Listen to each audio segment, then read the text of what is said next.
जूठन एक आत्मकथा है जिनको ओम प्रकाश वाल्मीकि के द्वारा लिखा गया है और इनका जो जन्म है उत्तर प्रदेश के मुजफ्फरनगर के बरला गांव में हुआ था और इनको बहुत सारा जो सम्मान मिला है, जिनमें से डॉक्टर अंबेडकर राष्ट्रीय पुरस्कार हो, परिवेश सम्मान हो, जयश्री सम्मान हो या कथाक्रम सम्मान हो, इतना मिला हुआ है। और इनका जो जन्म है 30 जून 1950 को हुआ था।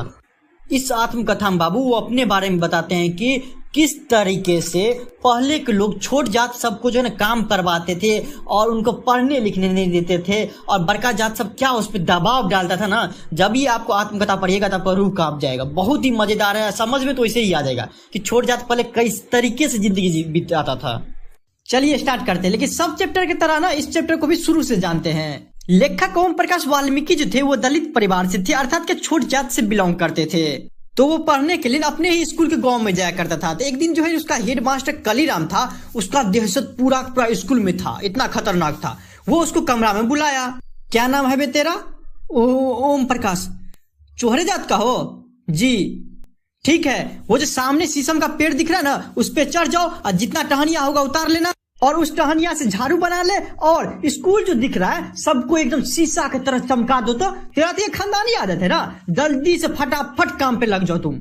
कवि आया था पढ़ने, लेकिन उसको अपने जाति के कारण, क्योंकि उसका जाति सबका वही काम था, उसको जो है ना साफ सफाई करना पड़ रहा था। जैसे ही ओम प्रकाश जो है ना वो कमरा उमरा बरंडा उरंडा साफ ही कर रहा था, उसी टाइम फिर से आ गया हेडमास्टर। अब बोलता है ये जो मैदान दिख रहा है उसको कौन साफ करेगा?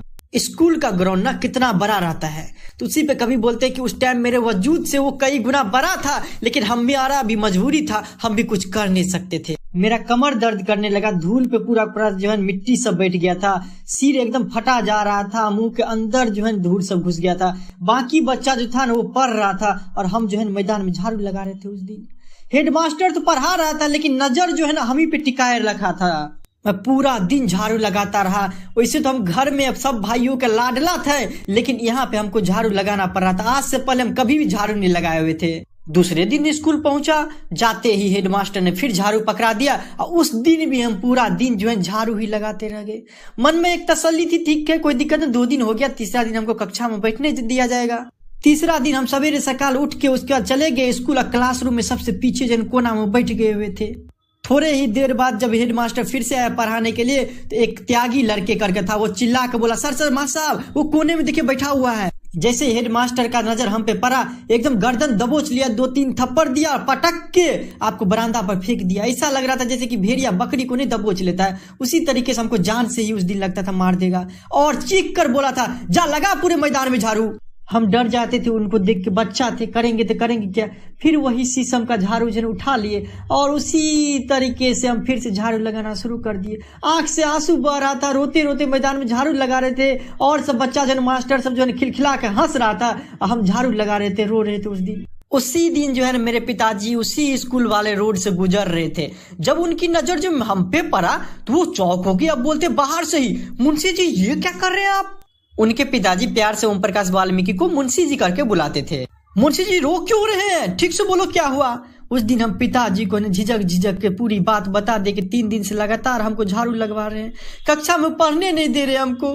फिर तो मेरे पिताजी आग से बबूला हो गया है, उनके मूछे जो है ना गुस्सा से फरफराने लगा था। चीख के बोले, कौन है मास्टर जो मेरे लड़के से झाड़ू लगवा रहे, बाहर निकलो। उतने में ही हेडमास्टर कलीराम और जितने भी और मास्टर थे सब के सब बाहर निकल गए। लेकिन बात उल्टा ही हो गया। कलीराम हेडमास्टर बड़े जात का था, वही मेरे पिताजी को गाली दे के धमकाने भी लगा कि तुम कर लोगे तो कर लोगे, क्या जो करना है करो, जब तुम लोग का खानदानी काम यही है, हम भी तो उसको वही काम बोले करने के लिए। लेकिन पिताजी को उस दिन जो है धमकी का कोई भी असर नहीं हुआ। पिताजी के पास जितना बल था उससे कई गुना ज्यादा से उन दिनों हेडमास्टर का सामना किया। एक बात यहाँ पे जान लीजिए कि पहले के जमाने में जो छोट जात था वो बड़ी जात के सामने जो बोल भी नहीं सकता था ऊंचा आवाज के साथ, लेकिन इनके पिताजी ने इतना साहस किया, उसी पे कभी बोलते हैं कि वो दिन हम कभी भूल नहीं सकते हैं। उसके बाद कभी ना दूसरा भाग में अपने परिवार के बारे में बताते हैं, बचपन में उसके परिवार के बारे में कि उनकी बहन हो गई, बड़ी भाभी हो गई, जसबीर हो गया या बड़ा भाई हो गया या फिर पिताजी हो गए। वो सब क्या करते थे कि जो बड़ा जात का था ना, या हिंदू हो या मुस्लिम हो कोई भी हो, उसके यहाँ जाता था और उसका जो भैंस सब रहता था वो, या फिर जहाँ पे मर्द उर्द बैठता था उस जगह पे साफ सफाई का काम करता था, ठीक ना। और क्या करता था, भाई सब जैसे गोबर दिया, गोबर को गांव से बाहर भी फेंकना रहता था तो उसके मम्मी पिता पापा सब वो काम सब, भाभी वाभी सब पूरा फैमिली वही सब काम करता था उसका। अर्थात क्या, ये जो जिस जाति से बिलोंग करते थे चूहरे का, उसका काम सबसे छोटा निचले हिस्सा का रहता था, ठीक है, साफ सफाई का करना था। तो पूरे परिवार का लोग उसी में लगा रहता था। अपने भैया के बारे में बोलता है क्या कि वो सिर्फ एक मतलब वार्षिक नौकर पे काम करता था सुखवीर के यहाँ जाके, ठीक है ना। और इन सब के बदले उनके परिवार को मिलता क्या था, वो बड़का जात सब देता था कि 2 जानवर है तो 2.5 किलो देता था अनाज। और मान लीजिए 10-15 घर में ये सब काम करता था तो 10 मवेशी वाले घर में ना साल भर में मिलता था 12-13 किलो। सिर्फ सोचिए 12-13 किलो साल भर में सिर्फ मिलता था। तो किस तरीके से खाना खाता था उस चूहरे जात से। और उसके बाद जो बचा खुचा रोटी रहता था, जो कि आटे और भूसा बना के रोटी बनाता था, वो अंतिम में दे देता था इस लोग को।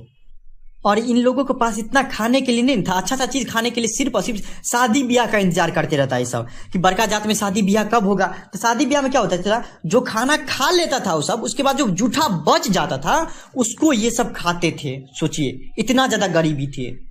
और जिस शादी मान लीजिए कोई बाराती सब आया, अब पूरा का पूरा चढ़ जाता था, तो उस समय उसके लिए क्या बोलता था कि देखो कैसा कैसा बाराती भूखर लोग सब आया हुआ है, ये सब बोलता था। और जो पूरी सब जो लाता था उसको क्या करता था, धूप में सुखाता था ये सब, उसके बाद महीना भर वही खाता था। सोचिए धूप में सुखा दिया। और मान लीजिए कभी कभी रसगुल्ला सब रह गया, मिठाई सब कि बाराती सबको दिया, थोड़ा खा नहीं लेता, आधा छोड़ देता है, तो ये मिठाई सब जो है वो सब क्या करते रहता है कि खाता है। उसके बाद वो सब बोलता है कि बाप रे कितना दिन के बाद नसीब हुआ ये सब हमको। सोचिए इस तरीके से गरीबी था, इस तरीके से इस लोगों से काम करवाता था। अब जो कवि है वो अभी वर्तमान के टाइम के बारे में बोलते हैं, जब वो बड़ा हो गया है, जब ये आत्मकथा लिख रहे थे उस टाइम में क्या होता था कि वो जो सुखदेव सिंह त्यागी उनके गांव में था, उनका पोता अर्थात सुरेंद्र सिंह उनका इंटरव्यू लेने के लिए आया था। क्योंकि कभी भी अभी के टाइम में बड़ा आदमी बन गया था, तो वो आपको इंसिडेंट बताते हैं। तो वो आपको खाना खिलाया। पहले जमाने में तो मतलब खाना क्या, पानी तक नहीं पीते थे इन लोगों से बड़का जाते, लेकिन बड़का जात जब इंटरव्यू लेने आया था अभी के टाइम में, तो वो आपको खाना खिलाया। तो वो बोल रहा था कि भाभी जी का हाथ का खाना आज तक नहीं खाया, मतलब इतना मजेदार है कि आज तक हम कहीं पे खाए नहीं, इतना अच्छा आपकी कन्या बनाती है। तो उसकी जो कन्या थी मतलब ओम प्रकाश की, वो खुश हो जाती है। लेकिन कभी सोचने लगता है एक चीज क्या, कि समय कितना बलवान है, समय कितना बदल गया। कि उसी के घर में अर्थात सुखदेव सिंह त्यागी जो पोता आया था, उसके जो बाबा थे, उसके घर में इनका माता पिता काम करते थे ओम प्रकाश के। तो उनके घर में शादी था ना, तो इनके जो माता पिता थे वो 10 दिन 15 दिन पहले से जो है ना आपको साफ सफाई उसके घर में जाके करते थे। और जब बाराती सब आया था उस दिन का क्या है कि वो सब जो चूहरे जाती है अर्थात इसके माता पिता थे दलान के बाहर रहते थे। और उस दिन क्या हुआ था कि बाराती सब पूरा का पूरा खा लिया और इस लोग के पास बचा नहीं। तो वो उसकी मम्मी बोलती है कि क्योंकि ओम प्रकाश भी उसी के साथ था कि क्या पता थोड़ा बहुत जूठा उठा छोड़ देगा तो हम लोग खा लेंगे, ठीक ना। तो उसके बाद उसकी मम्मी बोलती है कि चौधरी साहब ये सब देख रहे हैं पूरा बाराती खा के चल गया, हमारे लिए भी थोड़ा कुछ है तो दे दीजिए इंतजाम करके। तो उसके जो पोता आया हुआ था अर्थात उसके जो बाबा थे सुखदेव सिंह, वो उसके मम्मी को बोलता है क्या, अपनी औकात में रह चूरी, उठा टोकरे दरवाजे से चलती बन यहाँ से। सोचिए तो उनको ये बात याद हो जाता है कि उनका पोता बोला कि भाभी जी आपके हाथ का खाना हम आज तक नहीं खाए, मतलब ऐसा खाना आज तक नहीं खाए। और उनके जो बाबा थे वो हम लोग के साथ कैसा बर्ताव करते थे। उसके बाद वो तीसरी बात बताते जब कवि जो है ना 9वीं क्लास में 9th में था उस टाइम, कि उसका आर्थिक कमजोरी बहुत था और पैसा के लिए जो है परिवार के लिए एक एक पैसा के लिए तरस रहे थे इनके परिवार। उस टाइम के बारे में बताते हैं कि इन लोग जो चूहरा जाति था वो क्या करता था, मान लीजिए कोई गाय महीस सब मर जाता था तो उसको टांग के लेके जाना पड़ता था इसी सबको। तो बड़का जात सब होता था, मान लीजिए गाय भैंस सब मर गया, उसके तुरंत अब आधा घंटा के अंदर इसको जो है ना अपने घर से बोलता था भगाने के लिए। अगर नहीं आया ये सब चूहरा जात सब उसके घर में, बड़का जात 10 मिनट का अंदर 15 मिनट का अंदर वो महेश को नहीं भगाया, यहाँ से नहीं लेकर गया, तो सबको गाली देता था उस टाइम। तो एगो इंसिडेंट एगो बात बोलते हैं कि क्या कभी उनके गांव में एक ब्रह्मदेव टाइप का बंदा रहता था, बड़का जात था। तो वो उनका एगो बैल मर गया।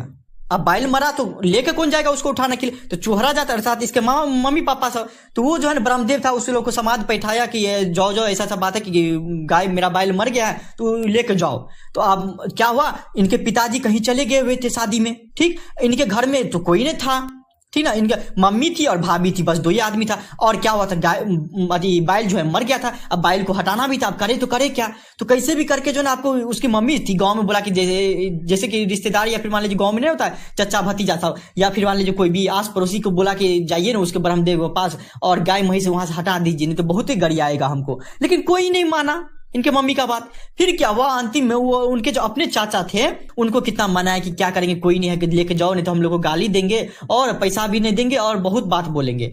तो उनके चाचा मान गए, ठीक है कोई दिक्कत नहीं। फिर क्या हुआ था, उनके चाचा अकेले नहीं जाते, तो माँ एकदम थक हार के आई स्कूल में जो 9th क्लास में पढ़ रहा था उसको बुलाया और उसके बाद क्या किया, बोला कोई नहीं है बाबू, अब तुम ही हो, तुम चाचा के साथ जाओ और गाय जो है ना आपको वहां से हटा देना, ठीक ना, उसके घर से।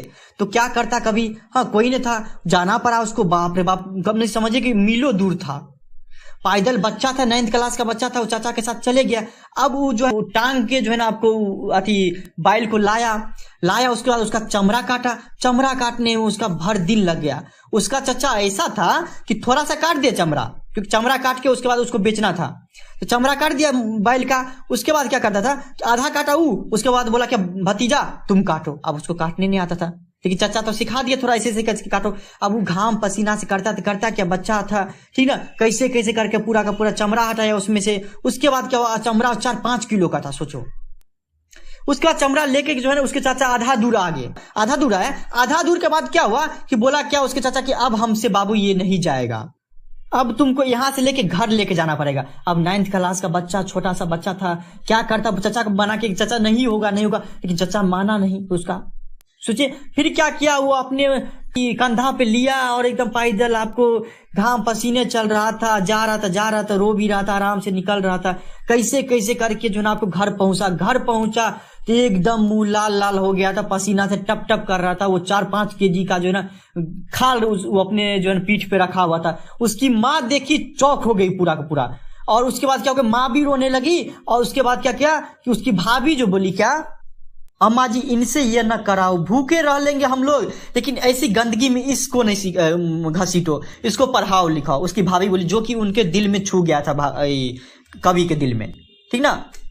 और जब कवि जो है ना आपको आ रहा था, उनको ये भी डर लग रहा था कि स्कूल के पास से जाना रहता था, तो उसको ये डर था, चाचा कैसे भी आप ले लीजिए, स्कूल पार करा दीजिए, क्योंकि अगर मान लीजिए मेरा दोस्त सब कोई देख लिया तो हमको भर दिन चिढ़ाते रहेगा कि देखो कैसा काम कर रहा है। अब पता है पहले तो रोड नहीं रहता था, थाले उले में जो है ना जाना पड़ता था। तो बोला कैसे भी करके जो है ना आपको इतना दूर स्कूल दूर पार करा दीजिए, लेकिन उसके चाचा नहीं माने। लेकिन ऐसा हुआ कि कोई उसका दोस्त नहीं देखा। इस तरीके से इसका जिंदगी बीता हुआ था। और जो गाय सब का जो खाल रहता था उसको बेचता था तो 20-25 रुपया में बिक जाता था, लेकिन उसको उसमें कुछ खर्चा भी लगता था आने जाने में, अर्थात पूरा का पूरा बात करें 10 से 15 रुपया उसको अल्टीमेट मिलता था, एगो खाल पे मिलता था, ठीक ना।